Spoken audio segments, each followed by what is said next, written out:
I learn in this letter that Don Pedro of Aragon comes this night to Messina. He is very near by this. He was not 3 leagues off when I last left him. How many gentlemen have you lost in this action? But few of any sort, and none of name. The victory is twice itself when the achiever brings home full numbers. I find here that Don Pedro hath bestowed much honor upon a young Florentine named Claudio. Much deserved on his part, and eagerly remembered by Don Pedro. He had borne himself beyond the promise of his age, doing in the figure of a lamb the feats of a lion. He hath indeed bettered expectation than you must expect of me to tell you how. He hath an uncle here in Messina who will be very much glad. I have already delivered him letters, and there appears much joy in him, even so much that joy cannot show itself modest enough without a badge of bitterness. Did he break out into tears? In great measure. A kind overflow of kindness. There are no faces truer than those so washed. How much better it is to weep at joy than to joy at weeping. I pray you, is Signor Montanto returned from the wars or no? I don't know of that name, lady. There was none such in the army of any sort. What is he that you ask for, niece? My cousin means Signor Benedict of Padua. Oh, he's returned, and as pleasant as ever he was, and a good soldier too, lady. And a good soldier to a lady, but what is he to a lord? A lord to a lord, a man to a man, stuffed with all honorable virtue.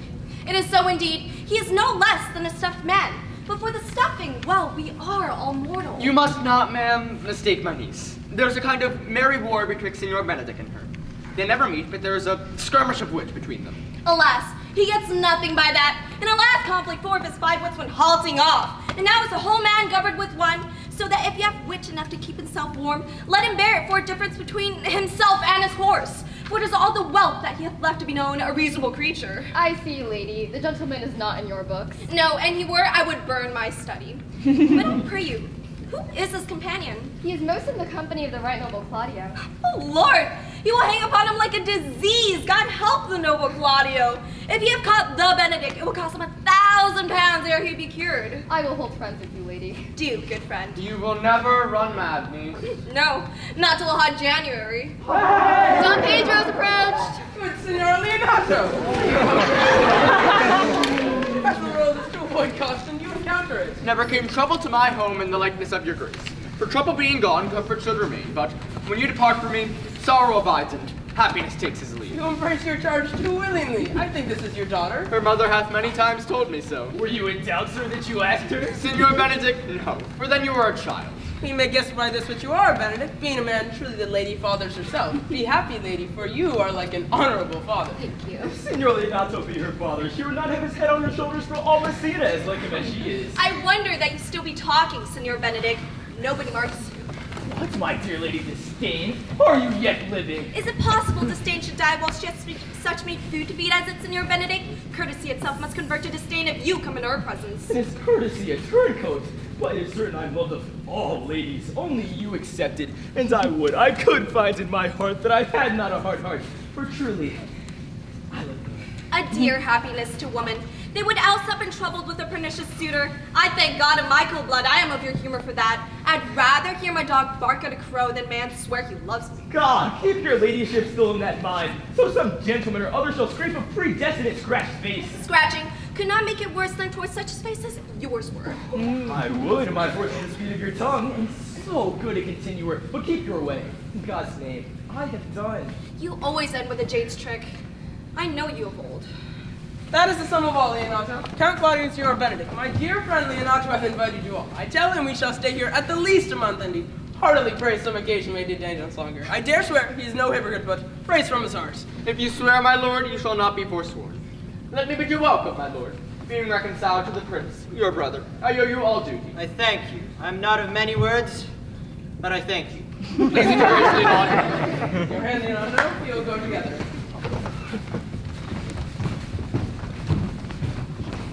Benedict, dost thou note the daughter of Signor Leonato? I noted her not, but I looked on her. Is she not a modest young lady? Do you question me as an honest man should do for my simple, true judgment, or would you have me speak after my custom as being a professed tyrant to their sex? No, I pray thee, speak in sober judgment.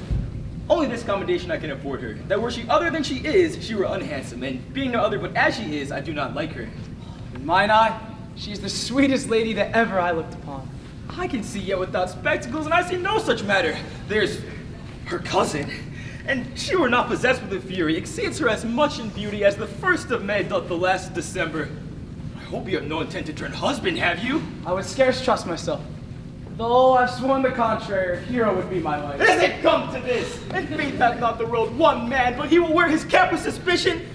Shall I never see a bachelor threescore again? Go to it, Faith, and thou wilt needs thrust thy neck into a yoke. Wear the print of it in sideways Sundays. Hey! Look, Don Pedro's returned to seek you. What secret hath held you here that you follow not? I would, your grace would constrain me to tell. Charge thee on thy allegiance? You hear, Count Claudio? I can be secret as a dumb man. I would have you think so. But on my allegiance? Mark you this, on my allegiance? He is in love. With who? Now that is your grace's part. Mark how short his answer is. With Hero, Leonardo's short daughter.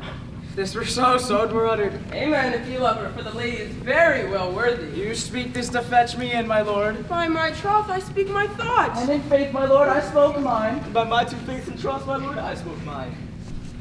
That I love her, I feel. That she is worthy, I know. That I neither feel how she should be loved nor know how she should be worthy is the opinion that fire cannot melt out of me. I would die in it at the stake.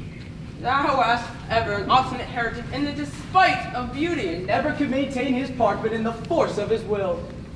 That's a woman conceived me. I thank her. That she brought me up. I likewise give her most humble thanks. But that I will have a recheat, wind it in my forehead, or hang my bugle in an invisible baldric. All women shall pardon me. Because I will not do them the wrong to mistrust any. I will do myself the right to trust none. And the fine is, for the which I may go the finer, I will live a bachelor. I shall see thee ere I die, look pale with love. With anger, with sickness, or with hunger, my lord, not with love. Prove that ever I lose more blood with love than I will get again with drinking. Pick out mine eyes with a ballad maker's pen, and hang me at the door of a brothel house for the sign of blind Cupid. Well, if ever thou dost fall from his faith, thou wilt prove a notable argument. If I do, hang me in a bottle, like a cat, and shoot at me. And he that hits me, let him be clapped on the shoulder, and be called Adam. Gentlemen! In the meantime, good Senor Benedict, prepare to lead Donatos. Tell him I will not fail him at supper, for he hath made great preparation. And so, I leave you. My liege, your highness, that may do me good. My love is thine to teach. Leonardo and his son, my lord. No child but Hero. Dost thou affect her? Oh, my lord, when you went onward on this ended action, I looked upon her with a soldier's eye. That life without a rougher task in hand than drive liking to the name of love. But now I'm returned, and those bored thoughts have left their place vacant. Come thronging soft and delicate desires, all prompting me how fair young Hero is, saying I liked her ere I went to wars. If thou dost love her, cherish it, and I will break with her and with father, and thou shalt have her. How sweetly do you minister to love, that no love's grief by his complexion. But lest my liking too sudden seemed, I would have solved it with a longer treatise. When need the bridge was broader than the flood, the fairest grants the necessity. Look what will serve as fit. 'Tis once thou loved, and I will fit thee with the remedy. I know there will be some reveling tonight. I shall take thy part in some disguise and tell fair Hero I am Claudio. And in her bosom I'll unclasp my heart and take her hearing prisoner with the strong encounter of my amorous tale. Then after to her father will I break, and the conclusion is, she shall be thine. In practice, let us put her presently.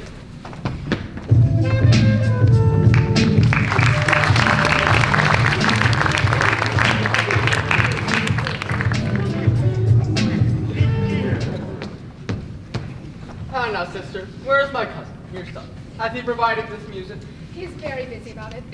But brother, I can tell you strange news that you yet dreamt not of. Are they good? The prince and Claudia, walking in a thick-pleached orchard in mine alley, were thus overheard by a man of mine. The prince discovered to Claudio that he loved my niece, your daughter, and meant to acknowledge it this night at a dance. And if he were to find her accorded, he was going to take present time by the tops and instantly break with you of it. Hath the fellow any wit that told you this? A good sharp fellow. I will send for him, and you question him yourself. No, and we shall hold it as a dream till it appear itself. I shall acquaint my daughter with all, so that she may be the better prepared for an answer, if, peradventure, this be true. Go you and tell her of it. Oh! Cousin, you know what you have to do. Oh, I cry you mercy, friend. Go you with me, and I shall use your skill. Good cousin, have a care this busy time.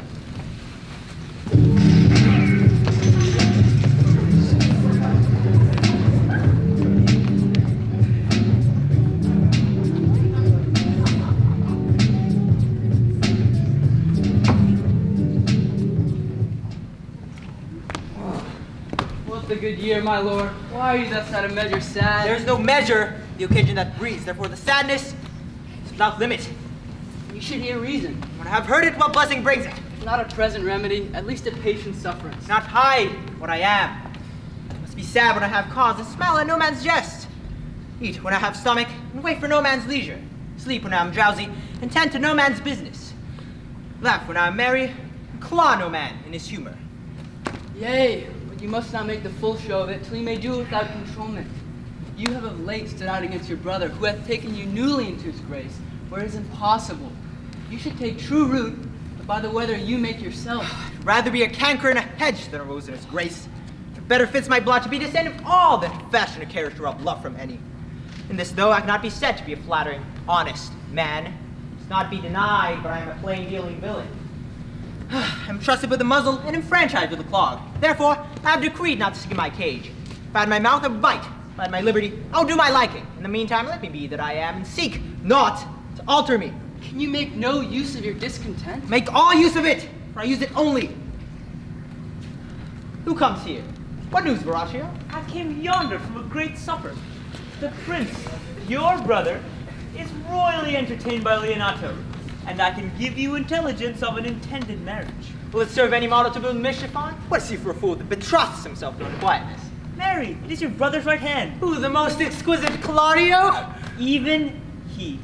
Proper squire, and who? Which way looks he? Marry on Hero, the daughter and heir of Leonato. How came you to this? Being entertained for a perfumer, as I was smoking a musky roof, comes me the prince and Claudio, hand in hand, in sad conference.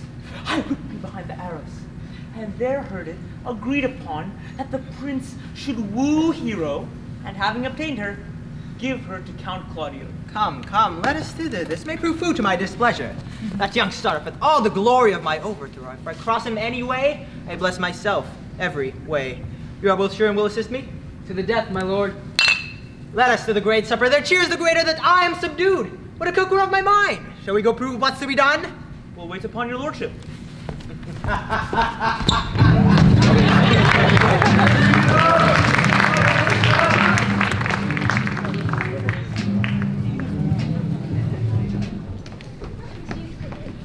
Was not Count John here at supper? I saw him knock. How tartly that gentleman looks. I never can see him by a harper in an hour after. By my troth, thou will never get thee a husband if thou be so shrewd of thy tongue. No, uncle, I'll none. Not till God make men of some other metal than earth. Adam's sons are my brethren, and truly I hope it is sin to match my kindred. Daughter, remember what I told you. If the prince do solicit you in that kind, you know your answer. Ooh, the rebels are entering, brother. Make good room. Come, lady, will you walk about with your friend?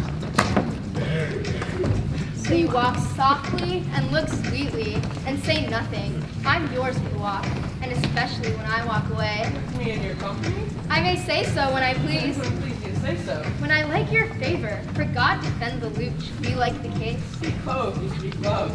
Well, I would you did like me. So would not I for your own sake, for I have many ill qualities. Which is one? I say my prayers aloud. I love you the better. The hearers may cry, amen. God, match me with a good dancer. Amen. And God, keep him out of my sight when the dance is done. Answer clerk. No more words. The clerk is answered. Well enough. Or Senor Antonio. At a word, I am not. I know you by the waggling of your head. To tell you true, I counterfeit him. You could never do him so ill well as you were the very man. Here's a dry head up and down. You are he, you are he. At a word, I am not. Come. Do you think I do not know you by your excellent wit? Can virtue hide itself? Go too low. You are he. Mercy will appear, and there's the end. Will you not tell me who told you so? No, you shall force me. Nor will you not tell me who you are? Not now. That I was disdainful and that my good wit out of the 100 merry tales? Well, this was Senor Benedict that said so. What's he? I'm sure you know him well enough. Not I, believe me. What? He's a prince's jester, a very dull fool. Only his gift is in devising impossible slanders. When I know the gentleman, I'll tell him what you say. Do.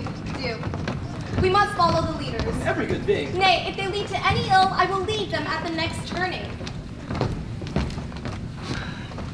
Sure, my brother is amorous on Hero, and that's wrong with her father to break with him about it. The ladies follow her, but one visor remains. And that is Claudio. I know him by his bearing. Are you not Signor Benedict? You know me well, I am he. Ah, Signor, you're very near my brother's love. He is enamored on Hero. I pray you dissuade him from her. She's no week before his birth. You made her depart for an honest man. You know he loves her. I heard him swear his affection. So did I too, and he swore he would marry her tonight. Come, let us to the back. Since your eye, name of Benedict, we hear these ill news with the ears of Claudio.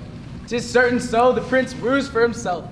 Friendship is constant in all other things, save in the office and affairs of love. Therefore, all hearts in love use their own tongues, and let every eye negotiate for itself.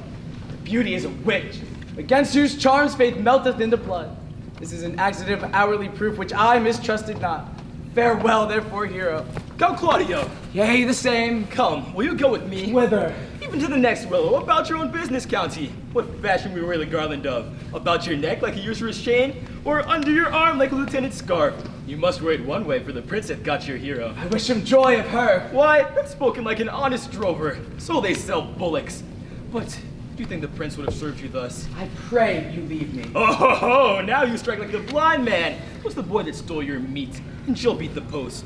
If it will not be, I'll leave you. Alas, poor, hurt fowl. Now will he creep into sedges? But that my lady Beatrice should know me and not know me.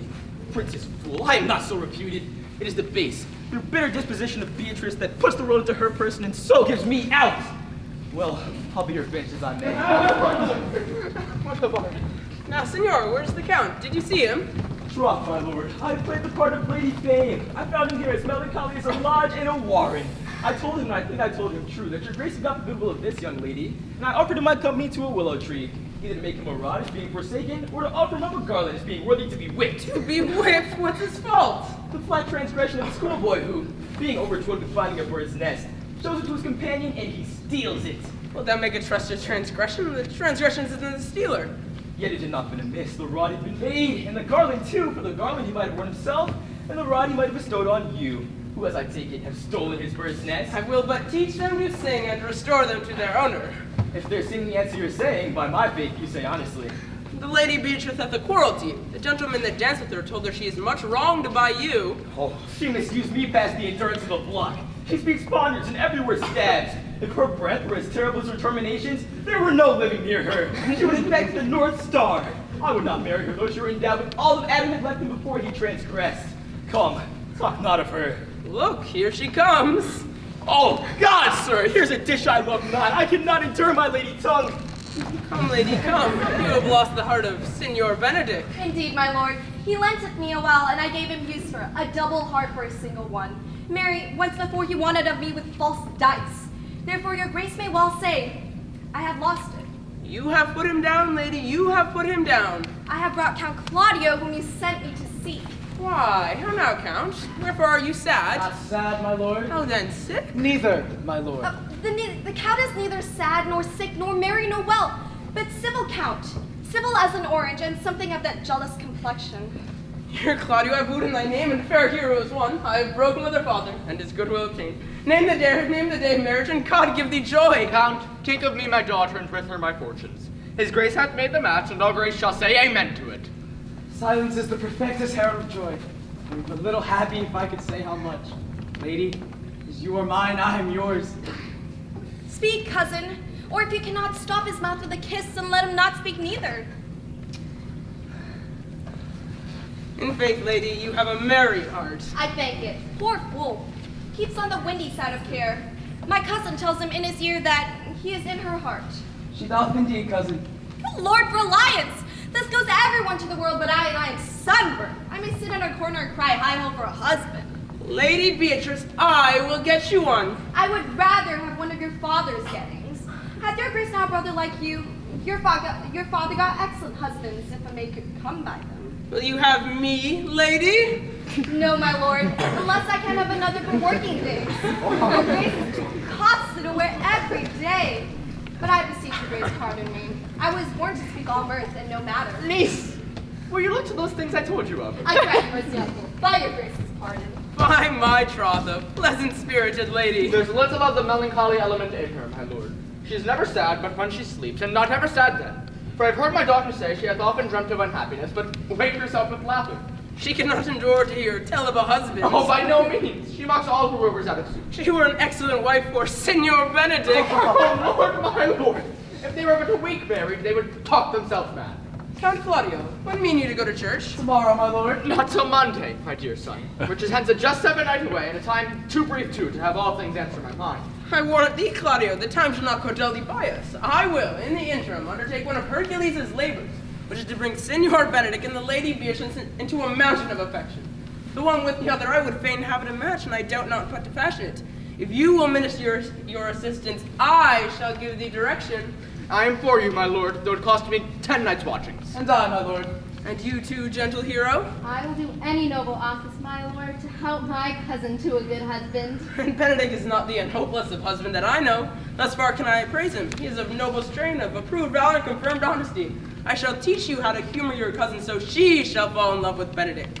And I, with your true help, will so practice on Benedict that in despite of his quick and his queasy stomach, he shall fall in love with the Lady Beatrice. If we can do this, Cupid is no longer an archer, for we are the only love gods. His glory shall be ours. Go on with me and I'll tell you my drift.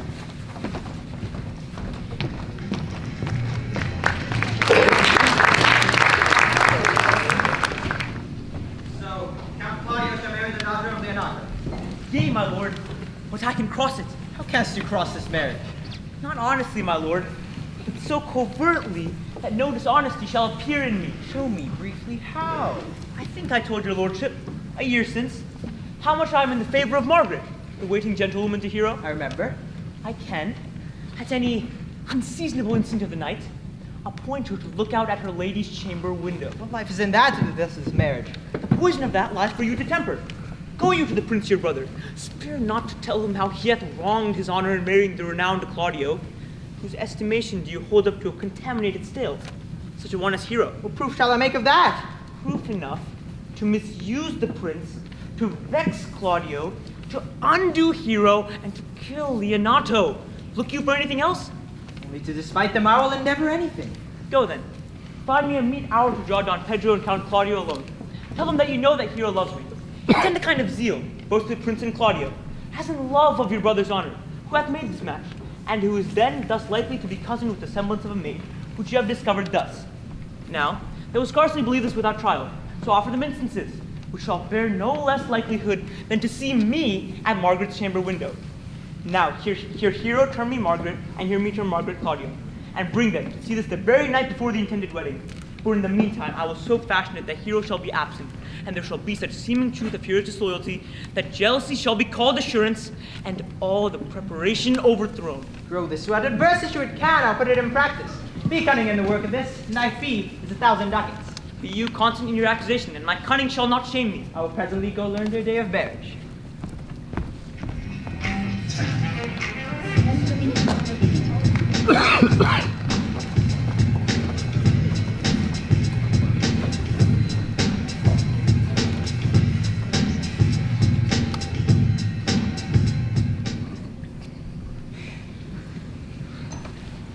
I do much wonder that one man, seeing how much another man is a fool when he dedicates his behaviors to love, will, after he hath laughed at such shallow follies in others, become the argument of his own scorn by falling in love. And such a man is Claudio. May I be so converted and see with these eyes? I cannot tell. I think not. One woman is fair, yet I'm well. Another is wise, yet I'm well. Another is virtuous, yet I'm well. But till all graces come in one woman shall not come in my grace. Rich she shall be, that's certain. Wise, or I'll none. Virtuous, or I'll never cheapen her. Fair, or I'll never look on her. Mild, or come not near me. Noble, or not I for an angel. Of good discourse, an excellent musician, and hair shall be of what color it please God. Hey! Ha! Prince Monsieur Love, I will hide me in the arbor. Come, shall we hear this music? Yea, my lord, how still the evening is, as hushed on purpose to grace harmony. See you where Benedict hath hid himself? Oh, very well, my lord. Come, Balthazar, we'll hear that song again. Oh, good my lord. Tax not so a bad voice.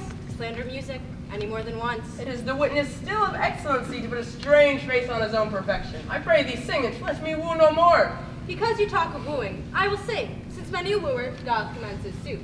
To her he thinks not worthy, yet he woos, yet will he swear he loves. Nay, I pray thee, if thou wilt prolong your argument, do it in notes. Note this before my notes. There is not a note of mine that's worth the noting. Why, these are very crotchets that she speaks. Note, forsooth and nothing. Now it's a fine air, now is his soul ravished. Is it not strange that sheep's guts should hail souls out of men's bodies? Well, a horn for my money when all's done. Sigh no more, ladies, sigh no more. Men were deceivers ever. 1 foot in the sea and 1 on the shore. To one thing constant never. Then sigh not so, but let them go, and be ye blithe and bonny, converting all your sounds of woe into hey, nonny. Sing no more ditties, sing no mo, of jobs so dull and heavy. The fraud of men was ever so, since summer first was levied.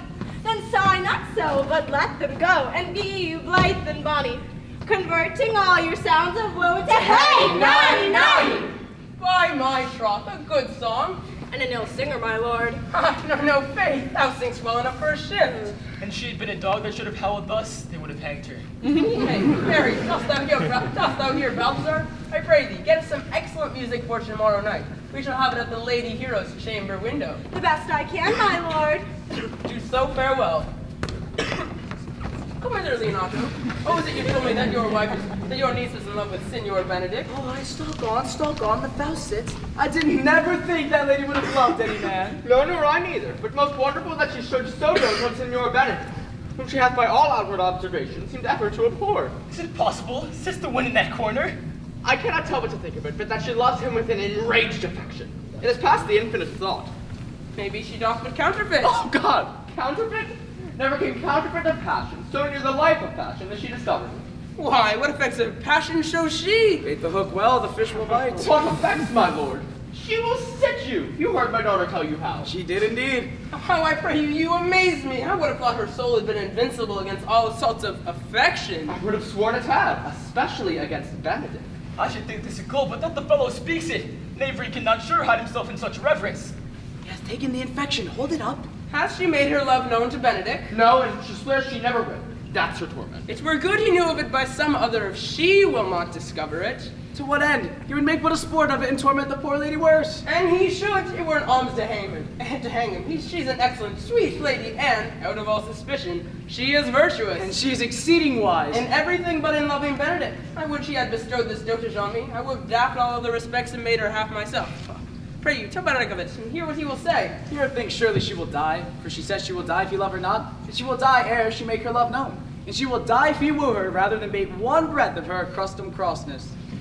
It is very possible if she should make tender of her love, he'll scorn it. For the man, as you know all, hath a contemptible spirit. He is a very proper man. He hath indeed a good outward happiness. Before God and in mine eye, he is valiant. She doth indeed show some sparks that are like wit. And I take him to be amazing. And as Hector, I assure you, in the managing of quarrels, you may say he is wise. For he either avoids them with great discretion or undertakes them with the most Christian-like fear. If you do fear God, he must necessarily keep the peace. If you break the peace, he ought to enter into a quarrel with fear and trembling. And so will he do, for the man doth fear God, and howsoever it seems not in him by some large jest he will make. Well, I am sorry for your niece. Shall we go seek Benedict and hear what he will say? Never, tell him, my lord. Let her wear it out with good counsel. No, that's impossible. She may wear her heart out first. Well, we will hear further it by your doctor. In the meantime, let it cool a while. I love Benedict well, and I modestly wish he could examine himself to see how unworthy he is so good a lady. Will you walk, my lord? Dinner's ready. If you do not dote upon her this, I will never trust my expectation.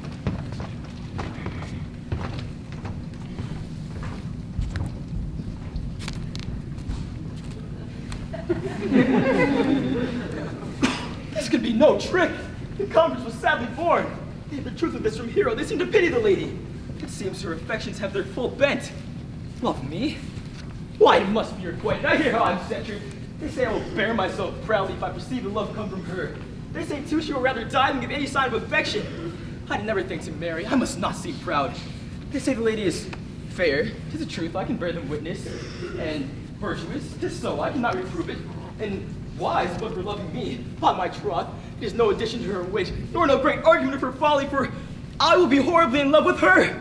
I may chance have some odd quirks and remnants of wit broken on me because I have railed so long against love, but doth not the appetite alter? When I said I would die a bachelor, I did not think I should live till I were married. Here comes Beatrice. On this day, she's a fair lady. I do spy some marks of love in her. Against my will, I'm sent to bid you in to come into dinner. Fair Beatrice, I thank you for your pains. I take no more pains for those thanks as you take pains to thank me. If it had been painful, I would not have come. You take pleasure then in the message? Yea, just so much as you may take upon a nice point and choke a jaw withal. You have no stomach, senor? Fare you well. Ha! Yes, my will, I said you're coming to dinner. There's a double meaning in that. I took no more pains for those thanks than you took pains to thank me. That's as much as to say any pains that I take for you is as easy as thanks. If I do not pity her, I'm a villain. We'll go get her picture.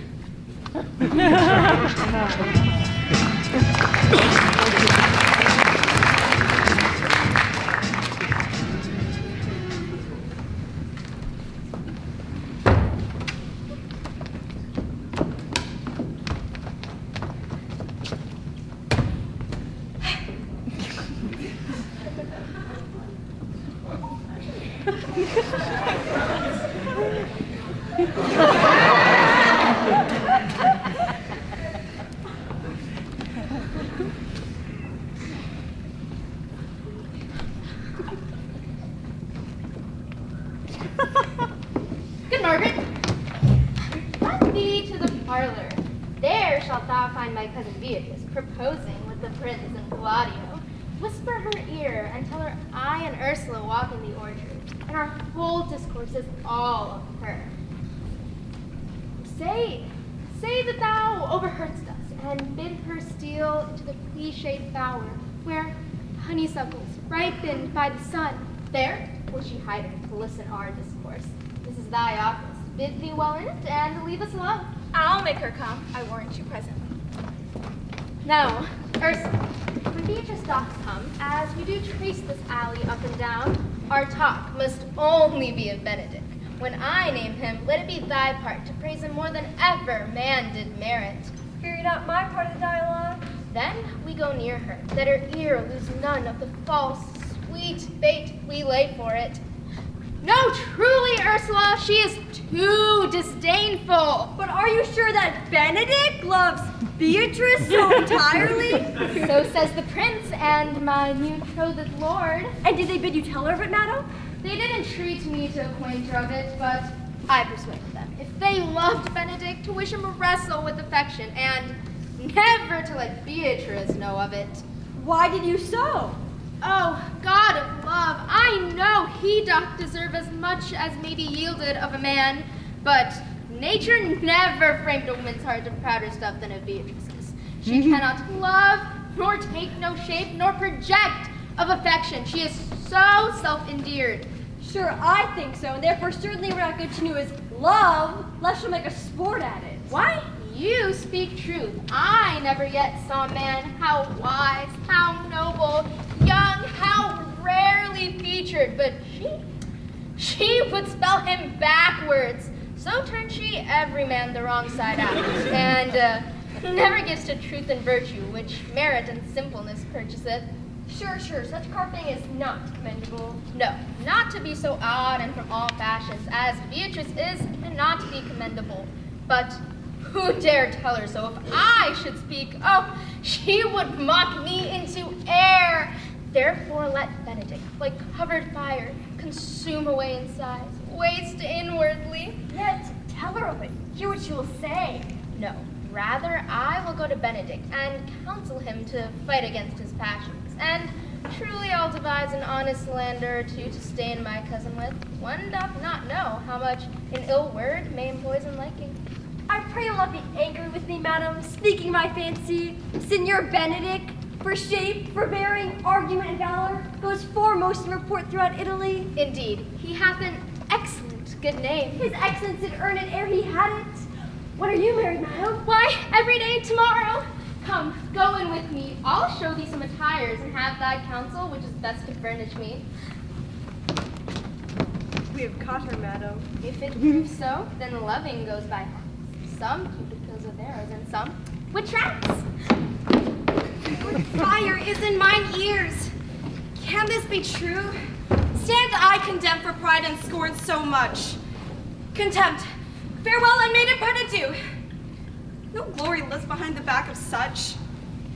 And Benedict, love on, I will requite thee. Taming my wild heart to thy loving hand. If thou dost love, my kindness shall incite thee to bind our loves up in a holy band. For others say thou dost deserve it, I believe it, more than reportingly.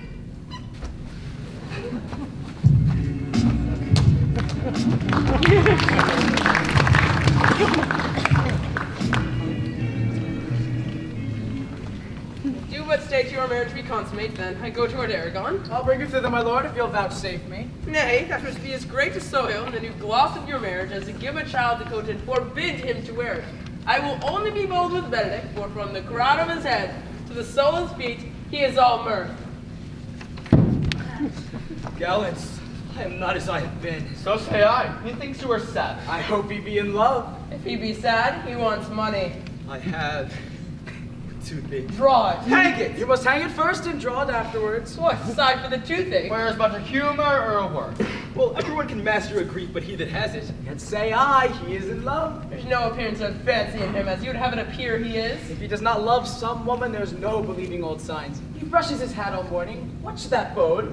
If any man seen him at the barber's. No, but the barber's man hath been seen with him, and the old ornament of his cheek hath already stuffed tennis balls. Indeed, he looks younger than he did by the loss of a beard. That's as much to say the sweet youth is in love. The greatest note of it is his melancholy. And when was he wont to wash his face? Indeed, that tells a heavy tale. Conclude, he is in love. Nay, but I know who loves him. I know what I know too. I warrant one that knows him not. Yes, and in his ill conditions, and in despite of all, dies for him.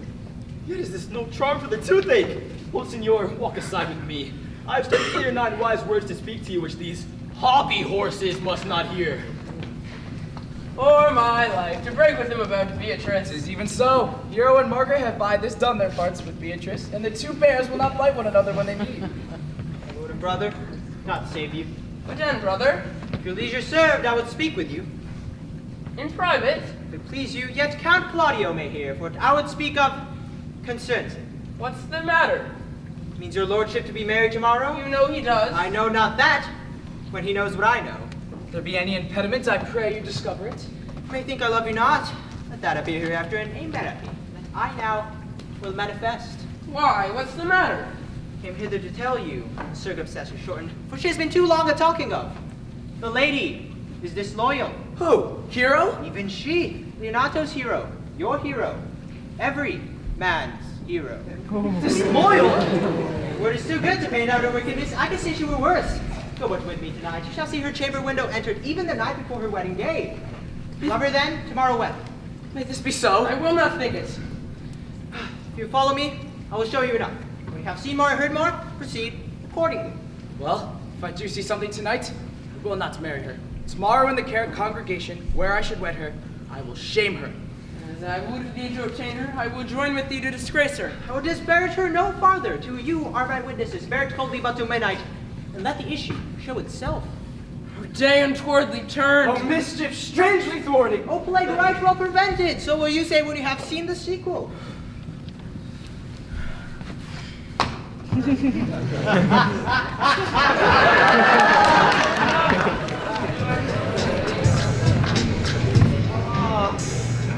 be my good little hero? I'll be whoever you want me to be. Oh yeah? Oh yeah!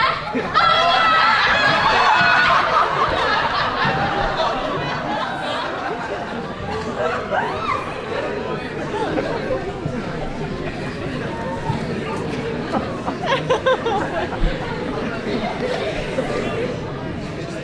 Well, give them their charge, David Dogberry. First, we think you, most heartless man, to be constable. You? Okay, sir. Oh, George Seacole, for he can write and read. Come you hither, neighbor Sequel. God hath blessed thee with a good name. To be a well-favored man is the gift of fortune, but to write and read comes by nature. Both which, Master Constable, are very... You have. I knew it would be your answer. Well, it is for your favor, sir. Why, give God thanks, and make no boast of it. And for your writing and reading, let that appear when there's no need of such vanity. You are thought here to be the most senseless and fit man for constable of the watch. Therefore, bear you the lantern. The lantern. The lantern?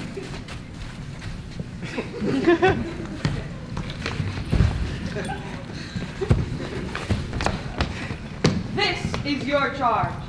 You're to bid any man stand, and you shall comprehend all men in the prince's name. How if he will not stand? Why then, take no note of him, but let him go, and presently call the rest of the watch together, and thank God you are rid of a knave. If he will not stand when he is bidden, he is none of the prince's subjects. We would rather sleep than talk. We know what belongs to the watch. We know. Well, you're to call all the alehouses and bid those that are drunk, get them to bed. But how if they will not? Why then, let them alone till they are sober. If they make you not then the better answer, you may say they are not the men you took them for. Well, sir. If you meet a thief, you may suspect him, by virtue of your office, to be no true man, but that such kind of men, the less you may make of them, why, the more is for your honesty. If we know him to be a thief, shall we not lay hands on him? The most peaceable way for you, if you do take a thief, is to let him show himself what he is and steal out of your company. You have always been called a merciful man, partner. Truly, I would not hang a dog by my will, much more a man who hath any honesty in him. If you hear a child cry in the night, you must call to the nurse and bid her still in. What if the nurse be asleep and will not hear us? Why then depart in peace, and let the child wake her with crying, for the ewe that cannot hear its lamb when it baas shall never answer to a calf when it bleats. 'Tis very true. This is the end of the charge. You, constable, are to present the prince's own person. If you meet the prince in the night, you may stay him. Nay, byre lady, that I think you cannot.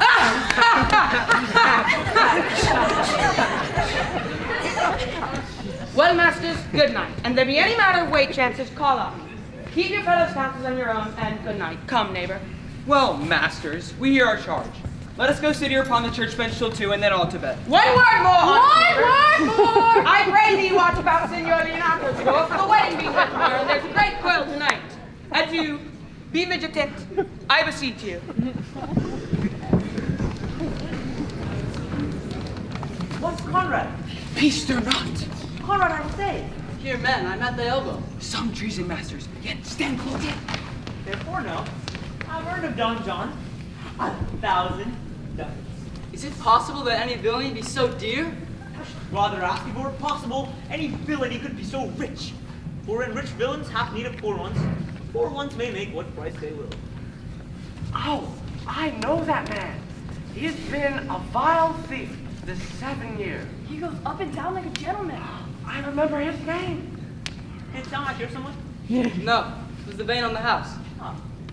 You know that I have tonight wooed Margaret, the Lady Hero's gentlewoman, by the name of Hero. She leads me out at her mistress's chamber window and bids me 1,000 times good night. I tell this tale vilely.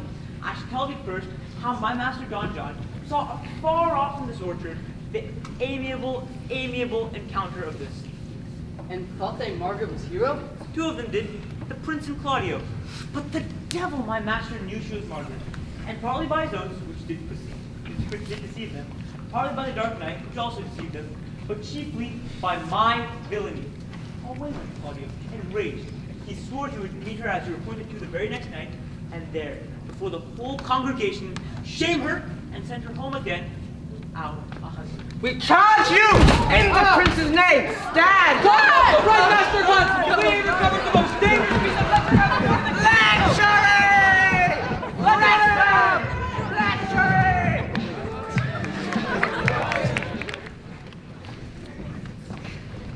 Good Ursula, wake my cousin Beatrice and desire her to rise. I will, lady. And bid her come hither. Well,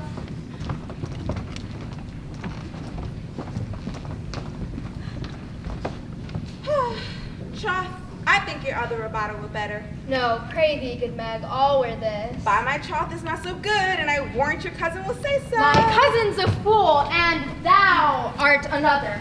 All heard none but this. God give me joy to wear it, for my heart's exceeding heavy. Twill be heavier soon by the weight of a man. Fie upon thee, art not ashamed? Of what, lady? Of speaking honorably? Is not a marriage honorable in a beggar? Is not your lord honorable without marriage?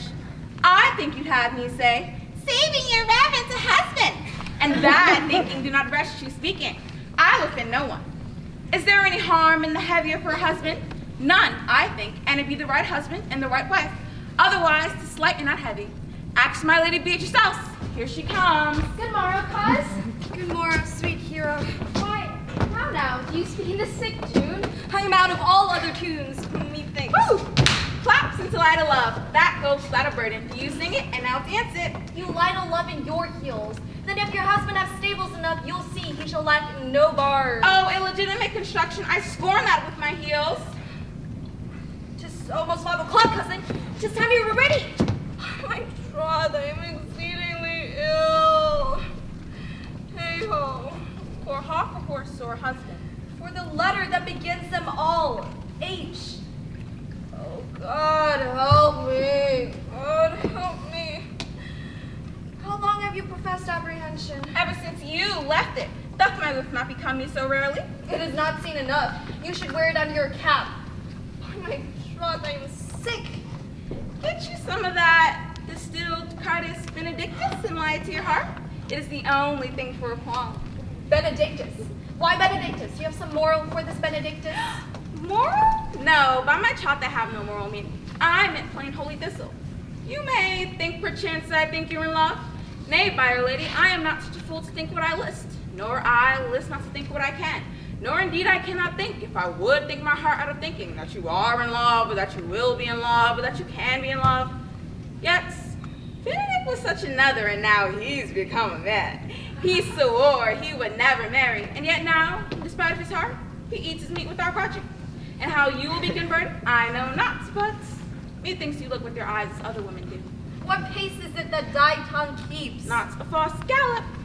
Madam, withdraw. The prince, the count, Senior Benedict, Don John, and all the gowns of the town are come to fetch you to church. Come help to dress me, good cuz, good Mag, good Ursula.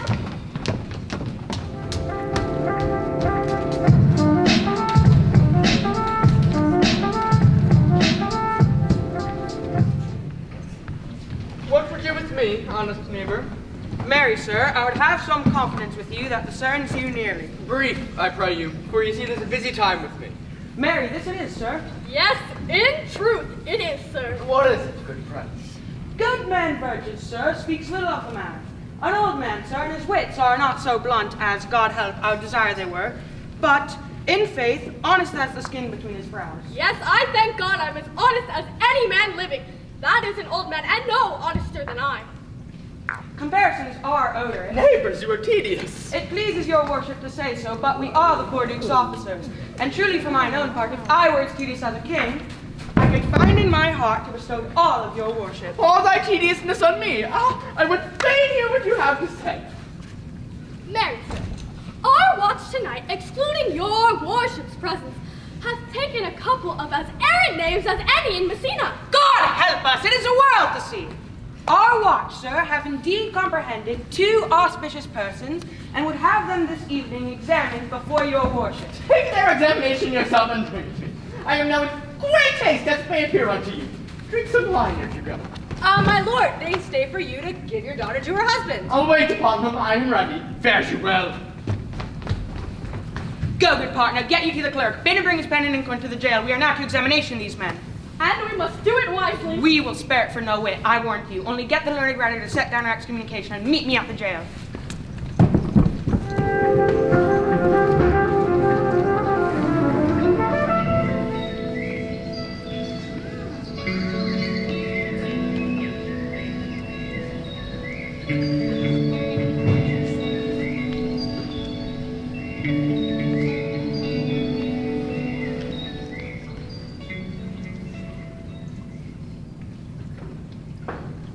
Come, Friar Francis, be brief. Only this is the plain form of marriage, and you shall recount the particular duties afterwards.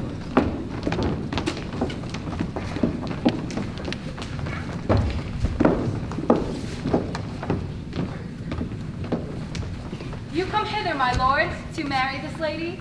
No, to be married to her, Friar. You come to marry her. Lady, you come hither to be married to this count? I do.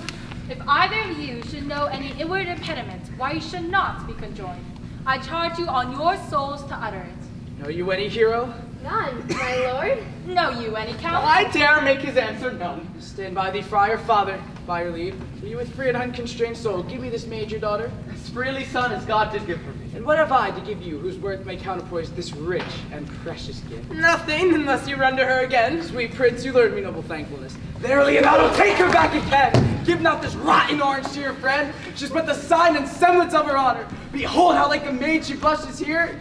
Oh, what authority and show of truth. Can cunning sin cover itself withal? Her blush is guiltiness, not modesty. What do you mean, my lord? Not to be married, not to knit my soul to an approved wanton. Dear my lord, if you and your own group have vanquished the resistance of her youth and made defeat of her virginity, I know what you would say.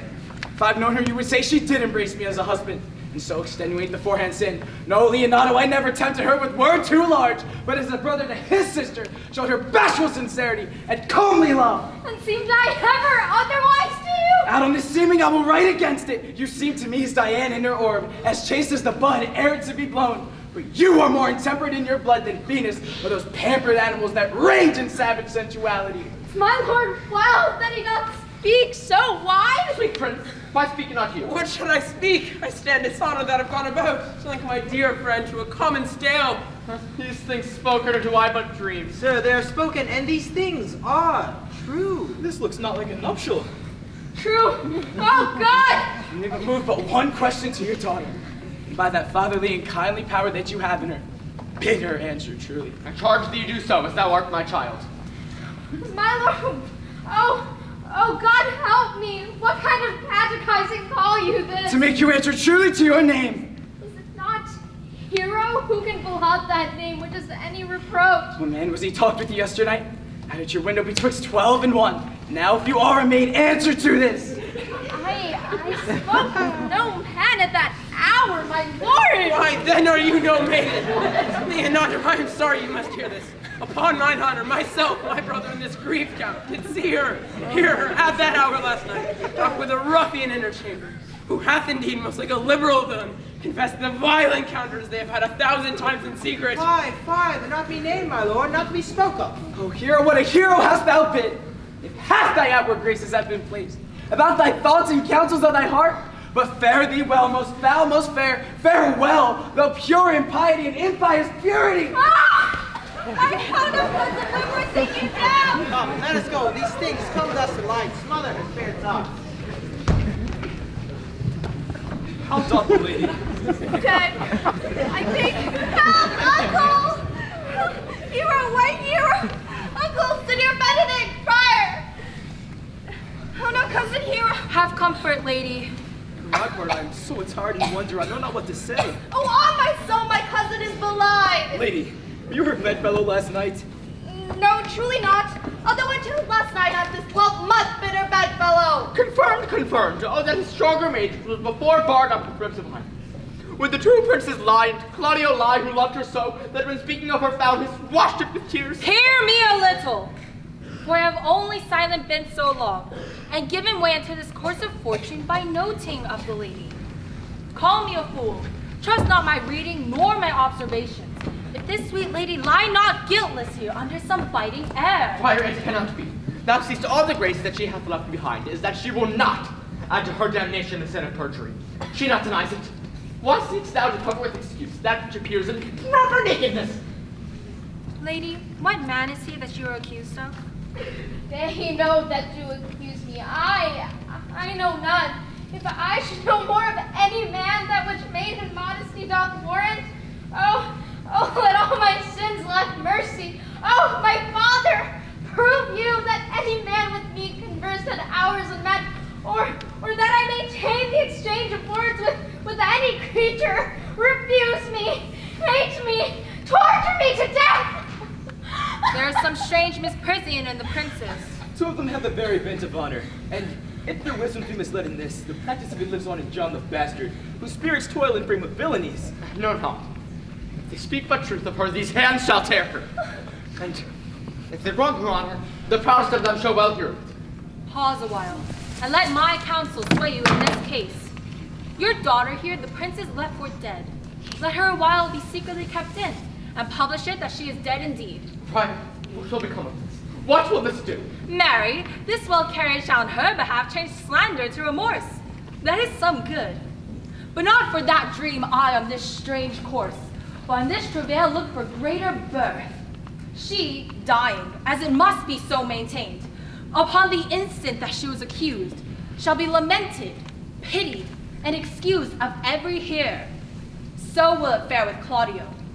When he shall hear she died upon his words, the idea of her life shall sweetly creep into his study of imagination, until every lovely organ of her life shall come apparelled in more precious habit than when she lived indeed.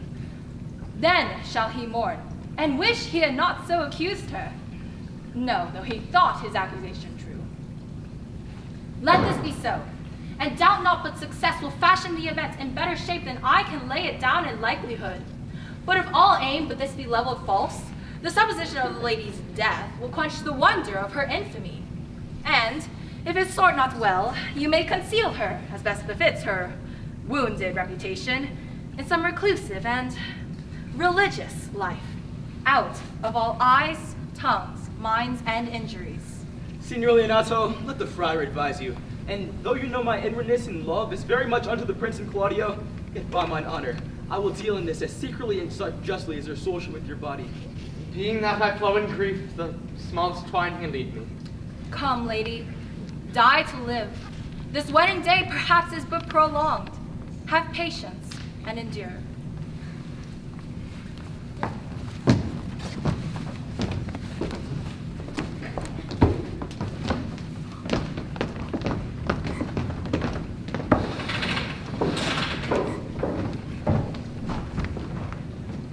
Lady Beatrice, have you wept all this while? Yea, and I will weep a while longer. I will not desire that. You have no reason. Do it freely. Surely I do believe your fair cousin is wronged. How much might the man deserve of me that would right her? Is there any way to show such friendship? A very even way. No such friend. I do love nothing in the world so well as you. It's not that strange. As strange as the thing I know not. Or is possible for me to say I love nothing so well as you. Believe me not, and yet I lie not. I confess nothing, nor deny nothing. I'm sorry for my cousin. By my sword, Beatrice, thou lovest me. Do not swear it and eat it. I will swear by it that you love me, and I will make him eat it that says I love not you. I love you with so much of my heart that none is left to protest. Come, let me do anything for thee. Kill Claudio. Ha! Not for the wide world. You kill me to deny it. Farewell. Tarry, sweet Beatrice. I have gone, though I'm here, there's no love in you. Nay, I pray you let me go. Claudio, thine enemy. Is he not approved that I hide a villain, that has slandered, scorned, dishonored my kinswoman? Beatrice, Talk with a man out at a window. A proper saying. Hey, but Beatrice. Sweet hero, she is wronged. She is slandered. She is undone. Tarry, good Beatrice, by this hand I love thee. Use it for my love some other way than swearing by it. Thinking you were sold the Count Claudio had wronged hero. Yea, sure as I have a thought, a soul. Enough. I am engaged. I will challenge him. I will kiss your hand. And so I leave you. By this hand, Claudio shall render me a dear account. As you hear of me, so think of me. Go comfort your cousin. I must say she is dead. And so, farewell.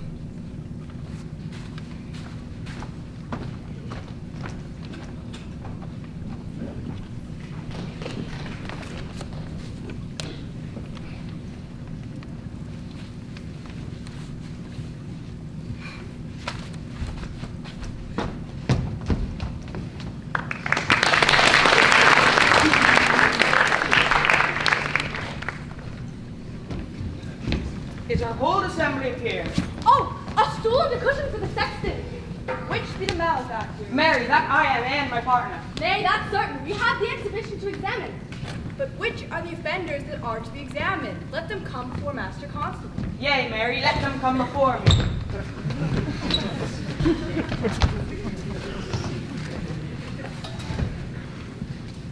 What is your name, friend? Borachio. Pray, write down Borachio. Yours, Sarah. I'm a gentleman, sir, and my name is Conrad. Write down Master Gentleman Conrad. Masters, do you serve God? Yea, sir, we hope. Write down they hope they serve God, but write God first, for God defend, but God should go before such villains. Masters, it is proved already that you are little better than false knaves, and it will go near to be thought so shortly. How you answer for yourselves? Marry, sir, we say we are none. Ha!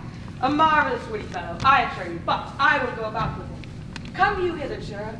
A word in your ear. Sir, I say to you, it is thought you are false knaves. Sir, I say to you, we are none. Well, stand aside. For God, they are both in hell. Have you written down they are none? Master Constable, you go not the way to examine. You must call forth the watch that are their accusers. Yea, Mary, that's the this way. Let the watch come forth. Masters, I charge you in the prince's name. Accuse these men. This man said, sir, that Don John, the prince's brother, was a villain. Write down Prince John a villain. Why, this is flat perjury to call Prince's brother villain. Master Constable. Pray thee, fellow, peace. I do not like thy look, I promise thee. What heard you him say else? Mary, that he had received 1,000 ducats of Don John for accusing the lady hero wrongfully. Flat burglary as ever was committed. Yea, by math, that is. What else, fellow? And that Count Claudio did mean, upon his words, to disgrace Hero in front of the whole assembly and not marry her. Villain! Thou wilt be condemned into everlasting redemption for this. What else? This is all. And this is more, masters, than you can deny. Prince John is this morning secretly stolen away. Hero was in this manner accused, in this very manner refused, and upon this grief suddenly died. Master Constable, let these men be bound and brought to Leonatus. We will go before and show them the examination. Come, let them be opinioned. Let them be in the hands. Off, coxcomb! God's my life! Where's the sexton? Where's the clerk? Let her write down the prince's officer, coxcomb. Come, bind them. Away! You're an ass! You are an ass!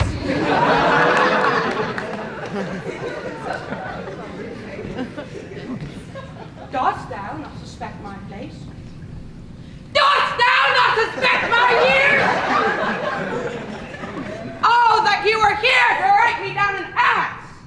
I'm a wise fellow, which is more, a householder, which is more, an officer, which is more, as pretty a piece of flesh as any in Messina, and one that knows the law go to, and a rich fellow not go to, and one that has had losses, and one that has 2 gowns, and everything handsome about him. Bring him away.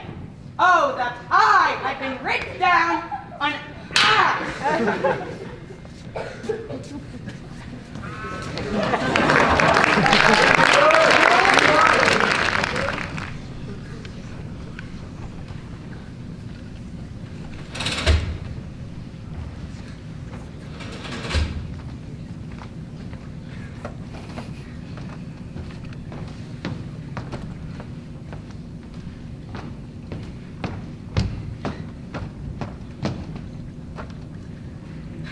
If you go on thus, you will kill yourself.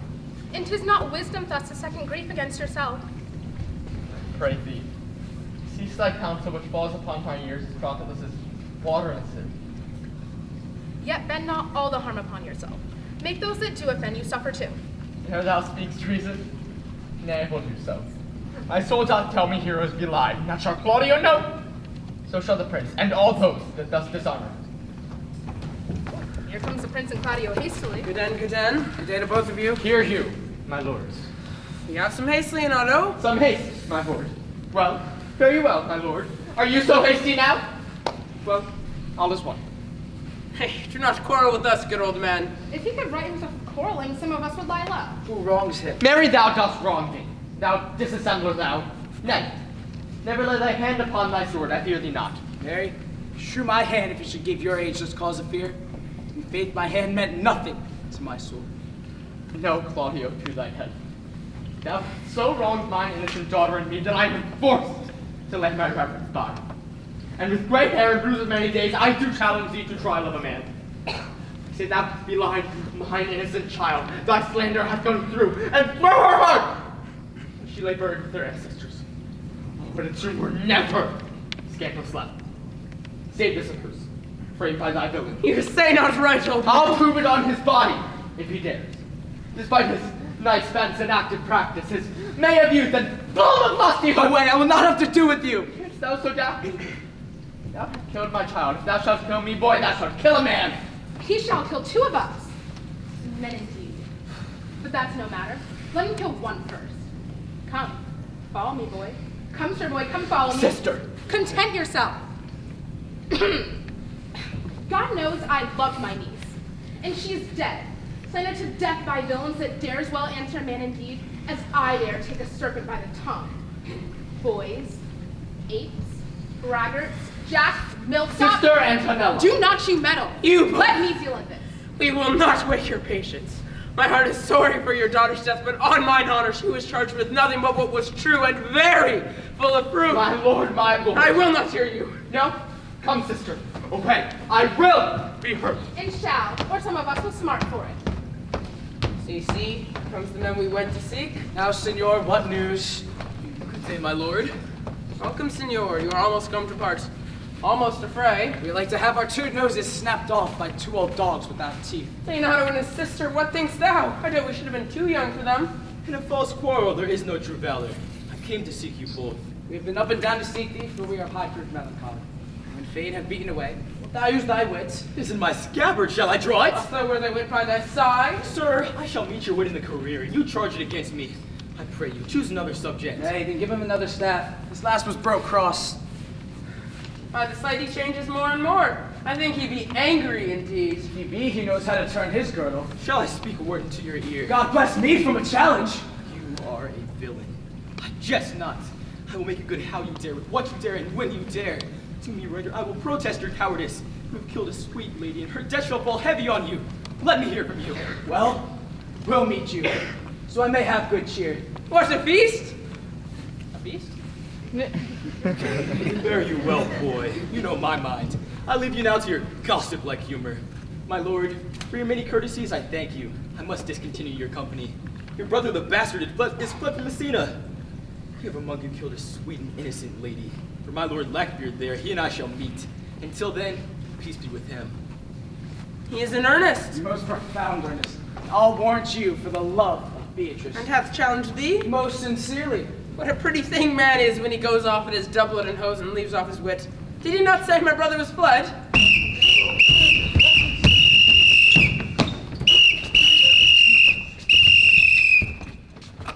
Come you, sir, if justice cannot tame you, she shall never weigh more reasons than her bounds. Nay, and you be a cursing hypocrite once, you must be looked to. How? Two of my brother's men drowned. Brachio one. Your kin after their offense, my lord. Officers, what offense have these men done? They have committed false report. Moreover, they have verified unjust things. Secondarily, they have slandered. Sixth, and lastly, they have belied a lady.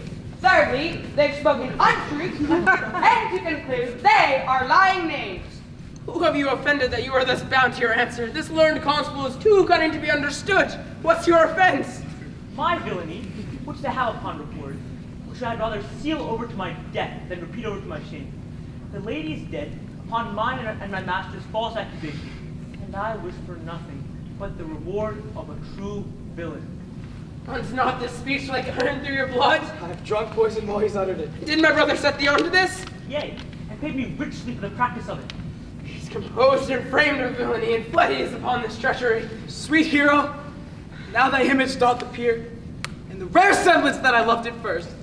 Come, bring away the plaintiffs. By this time our sexton hath informed Signor Leonato of the matter. And masters, do not forget to specify when time and place shall serve that I am an ass. You are. Here comes Master Signor Leonato and the sexton too. Which is the villain? Let me see his eyes, if with another man like him I may avoid him. Which of these is he? If you know you're wronger, look on me. Art thou the slave that with thy breath hath killed mine innocent child? Yea, even I alone. No, not so, villain. Thou beliest thyself. Here stand a pair of honorable men. A third is led you out of hand. I thank you, princess, for my daughter's death. Recorded with your high and worthy deeds. 'Twas bravely done, if you bethink you of it. I I know not how to pray your patience, yet I must speak. Choose your revenge yourself. Impose to me what penance your invention can lay upon my sin. But sinned I not, but in mistaking. By my soul, though were I, yet to satisfy this good old man, I'll bend under any heavyweight he'll enjoin me to. I cannot bid you bid my daughter live. That were impossible, but I pray you both possess the people in Messina here, how innocent she died. Tomorrow come you to my house, and since you could not be my son-in-law, be yet my nephew.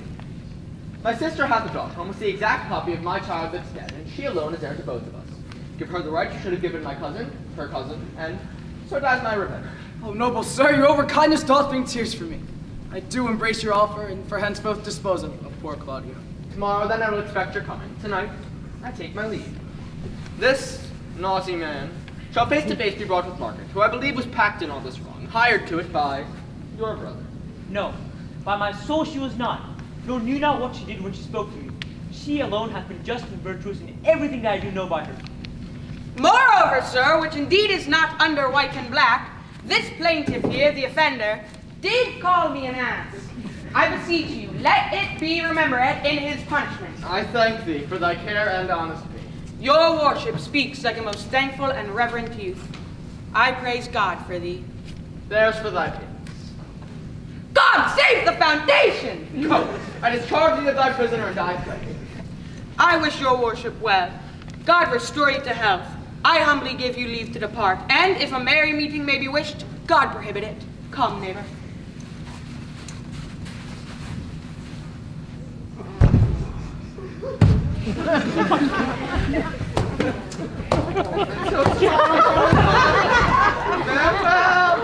Farewell, my lords. We look for you tomorrow. Will not fail. Tonight, I'll mourn with hero. Bring you these fellows home.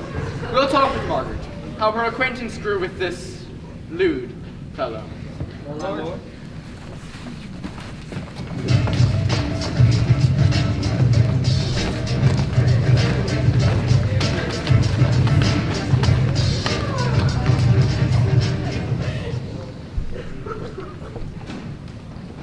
The God of love that sits above and knows me how pitiful I deserve.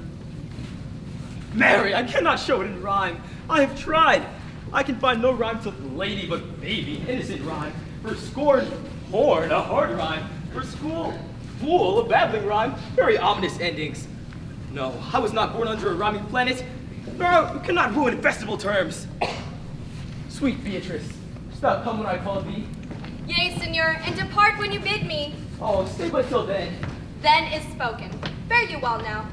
And yet, ere I go, let me go with that I came, which is with knowing what hath passed between you and Claudio. Only foul words, and thereupon I will kiss thee. Foul words is but foul wind, and foul wind is but foul breath, and foul breath is noisome. Therefore I will depart unkissed. Thou hast frighted the word out of its right sense, so forcible is thy wit. But I must tell thee plainly, Claudio undergoes my challenge, and either I must shortly hear from him, or I'll subscribe to a coward. And I pray thee now, tell me, for which of my bad parts didst thou first fall in love with me? Or them all together, which maintains so politic a state of evil that would not admit any good part to intermingle with them. But for which of my good parts did you first suffer love for me? Suffer love, a good epithet. I do suffer love indeed, for I love thee against my will. In spite of your heart, I think. Alas, poor, poor heart. If you spite it for my sake, I will spite it for yours, for I will never love that which my friend hates. Thou and I are too wise to woo peaceably. It appears not in this confession. There's not one wise man among 20 that will praise himself. Now tell me, how doth your cousin? Very ill. And how do you? Very ill too. Serve God, love me, and mend. Madam! Madam! There will I leave you too, bird. Here comes one in haste. Madam, you must come to your uncle, yonder's old coil at home. It is proved my lady hero hath been falsely accused, the prince and Claudio mightily abused, and Don John, who's the author of all, has fled and gone. Will you come presently? Will you go hear this news, senor? I will live in thy heart, tie in thy lap, be buried in thy eyes. And moreover, I will go with thee to thy office.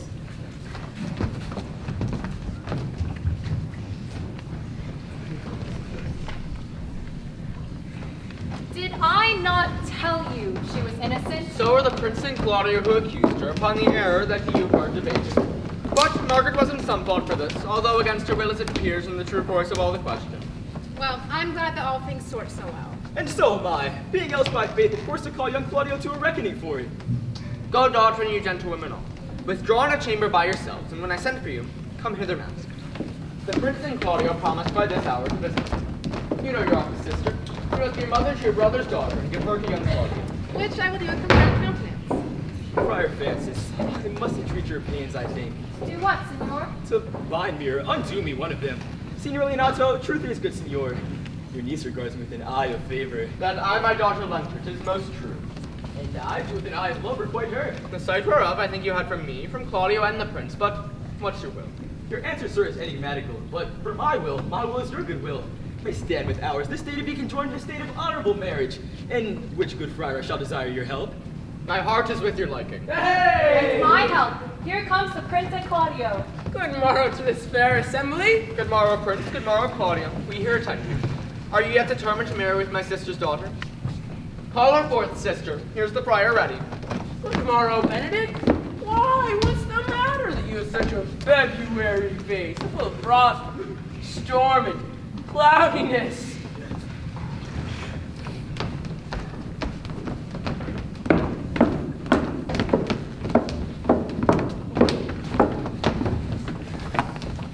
Which is the lady I must seize upon?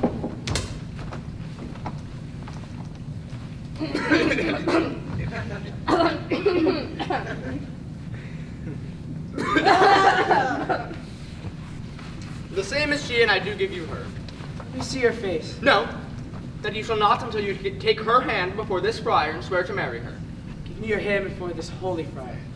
If you like of me, I am your husband. And when I lived, I was your other wife. When you loved, you were my other husband. Another hero! One hero died before over that I do live, and surely as I live, I am a maid. The former hero that is dead. She died, my lord, whilst her slander lived. Soft and fair, friar. Which is Beatrice? I answer to that name. What is your will? Do not love me. Why, no more than reason. Why, then your uncle and the Prince and Claudio have been deceived. They swore you did. Do you not love me? Troth, no more than reason. Why, then my cousin Margaret and Ursula are much the same, for they did swear you did. They swore you were almost sick for me. They swore that you were well nigh dead for me. Tis no such matter, then you do not love me? No, truly, but in friendly recompense. Come, cousin. I am sure you love the gentleman. Come, I will have thee, but by this lead I take thee for pity. I would not deny you. But by this good day I yield upon great persuasion, and partly to save your life, where I was told you were in a consumption. Peace. Stop your mouth. How dost thou, Benedict, the married man? I'll tell thee what, Prince. A college of witcrackers cannot pluck me out of my humor. Dost thou think I care for a satire or an epigram? No. If a man can be beaten with brains, there were nothing handsome about him. In brief, since I do purpose to marry, I will think nothing to any purpose that the world can say against it. And therefore, never thought it before I said against it. For man is a giddy thing, and this is my conclusion. For thy part, Claudio, I did think to have beaten thee. But in that, thou art to live unbruised, be my kinsman, and love my cousin. I'd well hope that thou would have denied Beatrice, and I would have cudgeled you out of her the single life. But look, now you're a married man, I never thought I'd see the day. Come, we are friends. Let's have a dance ere we are married, so that we may lift our own hearts in our wives' heels. We'll have dancing afterward. First of my word, therefore play music. Prince, thou art stag, get thee a wife, get thee a wife. There is no staff more reverend than one sacred horn. My lord, your brother John is taking in flight and draws our men back to Messina. Think not of him till tomorrow. I'll devise thee brave punishments for him. Strike up, pipers!